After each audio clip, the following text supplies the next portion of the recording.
suppose that if you're here, it's because you are curious as well to have an answer about what is this all about? What is the point of life? What are we doing here in this experience? I will try to wrap it up in a few phrases. You are a transcendental being that is having a human experience. You are pure consciousness, living through the human form, experiencing life through the human form. The core of your essence is not separated from all the other beings you experience around you. The core of your essence is pure awareness, pure consciousness. The sense of this journey is discovering what is our source and our origin. But I would say that this is half of the story. It's not just about remembering your divine nature. It's about bringing your divine nature in your human experience, in your everyday life. It's about seeing the divine in everybody and serving the divine in everybody, whatever this might mean for you. The good news is that you don't need to know how to do it, because you are already doing it in your everyday life. Whatever it is your experience, whatever are the conflicts or the polarities or any crisis or any difficulties or any situation you're meeting in any area of your life, that is your consciousness embodying as what you meet. And in the moment in which you face your own creation, you have two possibilities. The first one is carrying on living under this illusion that we are all separate entities from one another and living from fear. And the other one is maybe after many knocking against the wall and wounds and hurting, to realize that there is a possibility to remain open to those wounds, to explore them in yourself and to learn from them. This other possibility I'm speaking about is meeting life from your sacred heart. Because your heart, my friends, is sacred. Your divine nature, that has no qualities whatsoever, is pure awareness, is conscious of this experience through this space that was also pointed by Ramana Maharshi as your spiritual heart. Emptiness, conscious of the form. Usually you live through the filters of the mask of your personality, and you don't have the chance to rest in the sacredness of your heart.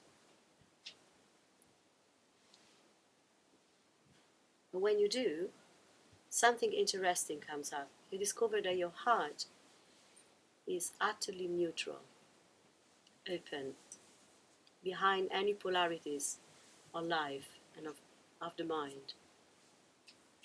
Your heart is already unconditional love. We are just scared of resting in it. Your heart is already non-dual. Your heart is non-duality meeting the duality of life. So you are here, my friends, as me, as everybody, as this one consciousness alive through 7 billions and more of beings, just to bring our divine heart into matter. Because these bodies are incredible. These bodies are dreaming machines.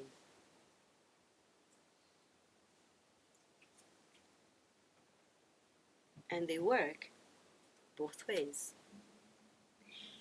they can reabsorb a duality that is overcast with the ignorance of the me, back in the non-duality of your divine essence. And your divine essence can also manifest consciously and not unconsciously itself into matter. So the sense of our journey together is exactly this: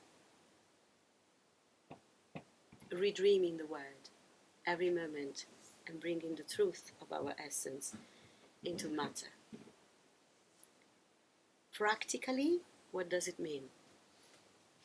It means that your life, as it is right now, with all its questions, with all its I don't know, is the way in which you do it.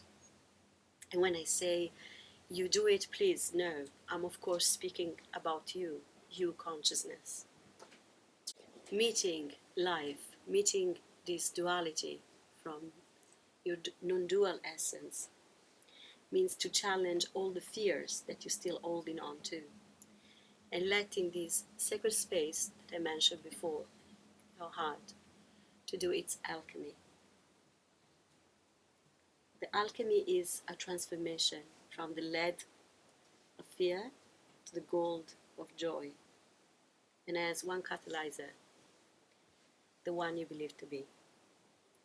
The one you believe to be gets continuously sacrificed for this alchemic transformation to happen.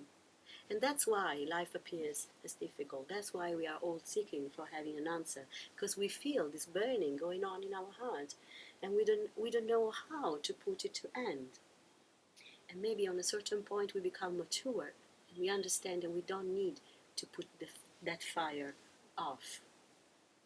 That fire is love burning in us, burning whatever is not true of us completely, and allowing us to let our life to be true of ourselves completely, allowing us to really embody what is true of our heart in every step, in every gaze, in every meeting. A mature spiritual seeker doesn't escape from that fire, but understand that that fire is burning on the altar of truth for the sake of love. So this is what I briefly mention in the book that is presented here, and I hope they can touch you on some level and make you question how much of my life belongs to my heart, and how much of my life belongs still to fear, to protections, how much of my interest is trying to understand, and how much of my interest is resting in the I don't know and in the mystery. How much of myself can be touched by what I don't know, how much I can learn from that, and how much of myself instead in like trying to be self-righteous or arguing about my truth against your truth. These are important questions, and I believe that these questions are more important than finding an answer to them, because if you stay with them, they will work on you until maybe it's possible to disappear in them, not because we found an answer, but because they self-consume the one they wanted to know. You see, a lot of our life is repetition. Did you notice that as well? Because our life is always a perfect embodiment of consciousness. And if in our consciousness these tracks so repetitious about our sense of identity are present to reinforce, to maintain the false me, if they are present, of course our life will mimic that and will be done by these never-ending repetitions. And then maybe at one point you become saturated and tired or maybe even exhausted, by trying to write a new line on your script. And you stop a moment and you sit with it, with that tiredness. And maybe you become even intimate with it. And you let that tiredness speak to you, not you speaking to it all the time. What might happen then is these loops, repetitive loops, that create, literally, even when we are not aware of it, they're doing it. They create these repetitious stories in our life.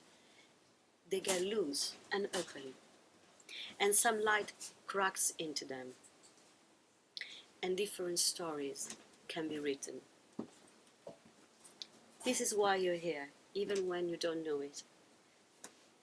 This is what you came here for. And when I say here, I'm not speaking about here, London. When I say here, I'm speaking here on this planet. And this is a long story, and it doesn't end with the birth and the death of your body. This is a story that is passed over, is a dream that is passed over from lifetime to lifetime, from generation to generation. So when your body, your dream machine gets consumed and dies, then you have the opportunity to let that to the same consciousness in other forms. And they carry on doing that because we are all participating to this. Also when we are not conscious of it. Also when we are completely identified with their suffering. That is your offer to divine understanding. Because it's not a person that is living these bodies, it's consciousness. Consciousness is learning through his bodies about itself.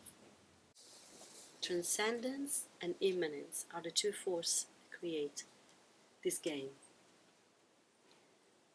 Transcendental force will bring you to unity, to Shiva. This immanence force from unity will get you to multitude, to manifestation. And you, my friend, you are the embodiment of them. You're looking for the truth that is behind anything, and you're trying to bring this transcendental truth into the full. You see, it seems like we live in repetition because we're watching the ever-changing and ever-new river of existence through glasses of repetition. But, and this might sound a contradiction, but it's not. There is never a repetition. So when our, let's say, perverted look on life is cleaned up, then you start to see that in every moment, in every instant, the beloved is appearing everywhere. And sometimes we get that, we are like in the middle of, let's say, a quarrel with somebody, really angry, you totally wrapped up, or maybe you are by yourself, you have been like repeating the same story in your head over and over and over again, yeah? And then, in a moment, the beloved calls you, and you see, I don't know, a flower or something, and you're back to yourself, and you see that that repetition is just mind. Mm. So to be open to anything that suggests... If you're asking me how to go out of that repetition, that is another question. The way to go out of that repetition is firstly become aware of it, because we are not often aware of it. And then when we become aware of it, we will become, on a certain point, tired of listening the same stories in our mind again and again and again. And then we might become mature enough to stay with the feeling that is behind the story. And then we might become mature enough to understand that those feelings don't need to go away. for you to be happy. Yeah? And then you might become mature enough to remaining with them, sitting and invite them to have the tea in your heart. And they will tell you incredible things that you didn't know about you. And then you might discover that at the very center of that conflict, there is a beautiful pearl, your humanity, it's shining. And this was the treasure that had to be rediscovered. And now, and out of this journey, apparently through hell, you find that heaven is everywhere. And you are going to do this many times, not just one time, because you want to undo this this illusion, knot by knot. And this is the adventure to be human. And it's not about finishing it, because at the end there is nothing, same nothingness that was at the beginning of creation. At the end of creation there is nothingness. It's about enjoying the journey and understanding the beauty of something that has no color, no form, no qualities whatsoever, that appears as all there is. When you see the enchantment of it, you don't want to fix it. You can love it. Unless you haven't been coming to rest in your true nature, in your transcendental nature, you cannot embody consciously what you are. So if we're speaking about in terms of self-realization, the journey of this energy through your form is firstly rising and transcending the sense of a separate me, and then bringing this true self into the form and descending. But as this journey happens, nevertheless, on some level, you are going already to dissolve this sense of separation in your life. To dissolve it completely, though, you need to go through the idea to be a separate person. It's not possible, because there are going to be a sense of a you that have overcome something otherwise. So this kind of pattern of identification cannot be completely dissolved before awakening. And the big integration and stabilization and embodiment of awakening happens after awakening. Then you can really dissolve completely these patterns of identification. That's why often after a big opening we have a crisis, but sometimes we are not clear about it, that this is how it's supposed to be, and then we think we lost something and we go back into seeking. Have you experienced that? I think many people did. When instead we realize that this crisis or this apparently downfall that happen after awakening are simply the necessary integration into the form of what we are, then we stop seeing as something is lost. You see that the sense of separation that is left over, that is called in Sanskrit vasanas, is simply a cloud passing in our sky. It doesn't cover us. Then is the moment in which we can really dissolve these patterns of identifications. Not possible before. So before awakening, on some degree, you will be overcoming part of your conditioning, but the complete dissolving and purification from the me happens afterwards. After awakening, they will be experienced differently, as impersonal, not as a personal thing happening to you. Now we can discuss this maybe later, because it's a big topic, so I can shorten it. About ecology and the planet, or environment, like in your personal environment. my personal environment. Yeah. Okay. Well, everything that I did in my life before awakening was a perfect reflection of the inner inquiry towards the self. But this is not just true of me, it's true of everybody. Your life as it is the perfect way in which you are coming back home. It included meeting people that you consider wrong, or even wrong teachers. They're perfect. Family. Yeah, you see, we underestimate the value of shadows.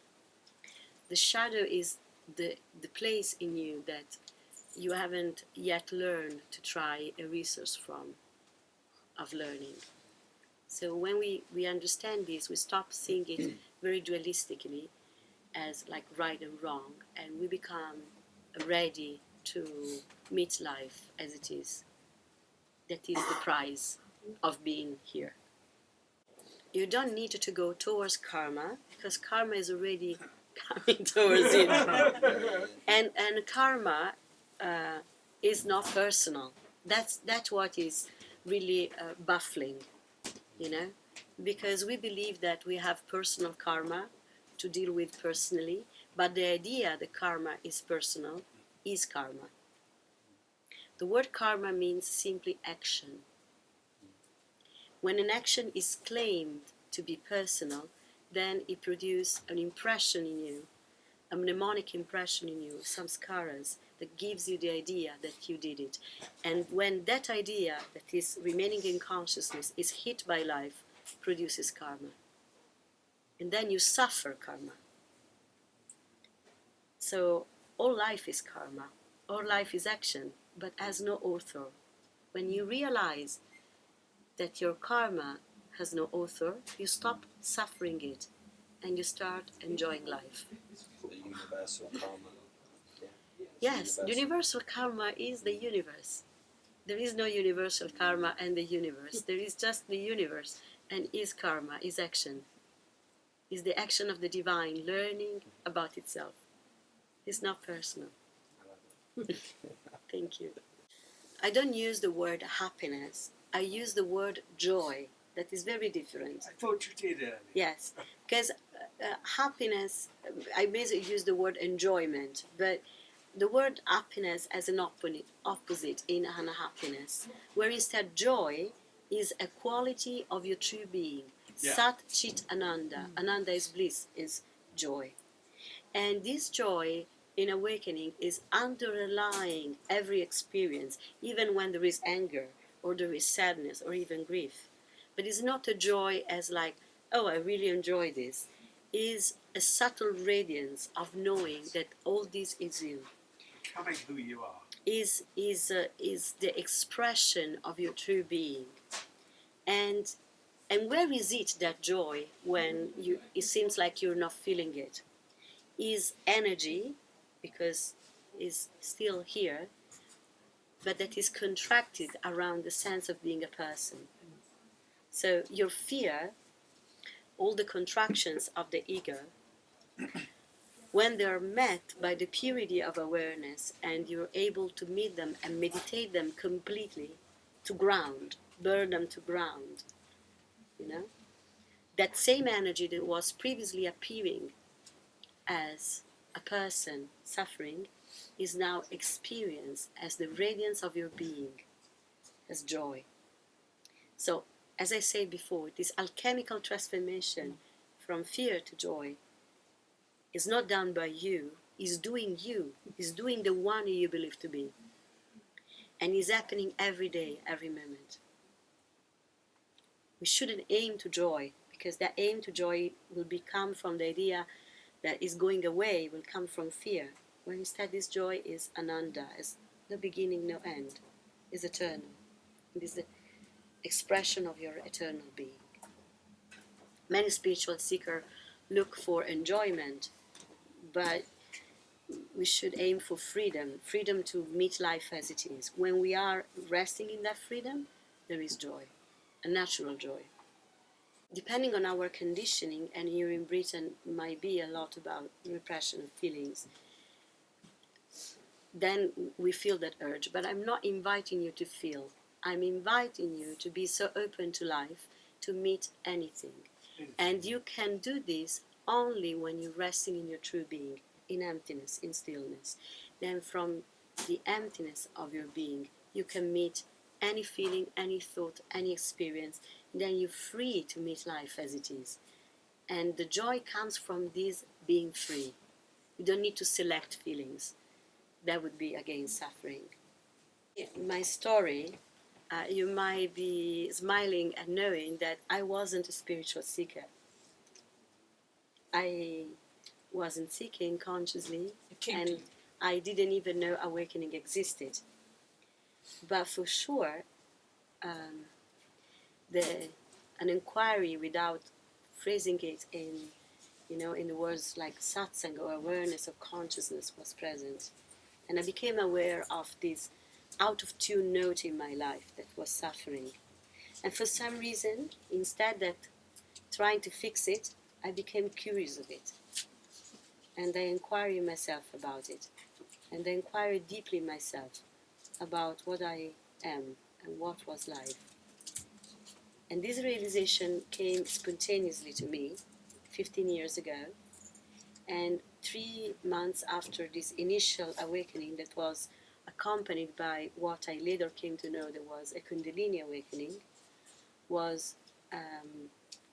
came with a meeting with my teacher, Avasa, that is now passed away, that was a British citizen. And I stayed with him for many years, and he helped me in stabilizing in awakening.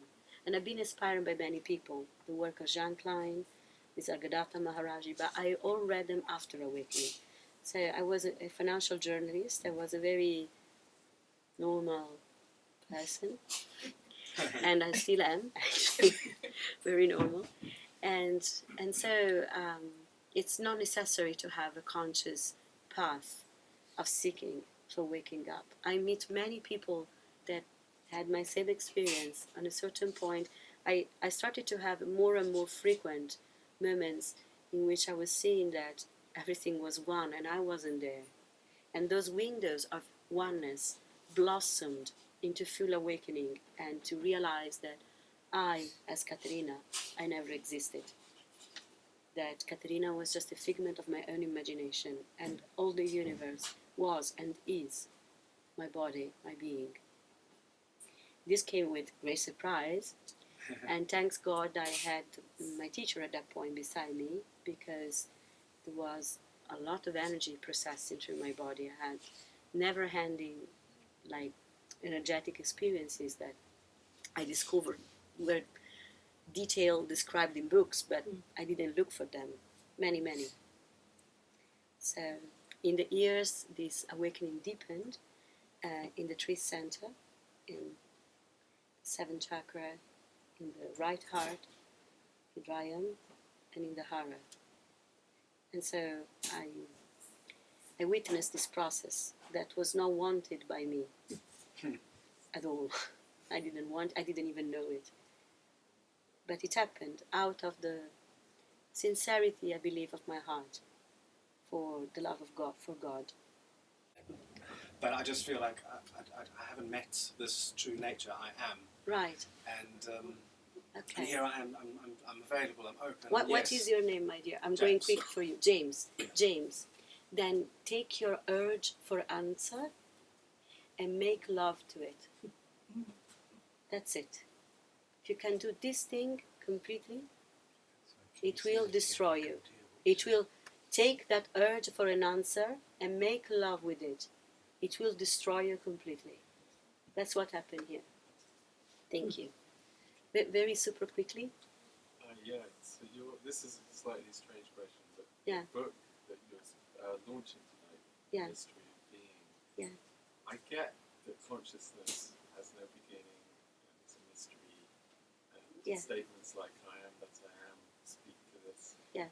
I'm more curious about creation, and I wonder from your Yes. point of view, creation's equally as mysterious, but did creation have a beginning?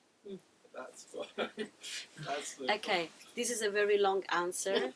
Can I reply to you, what is creation? Can I reply to you with an image? Yeah, because I have no time.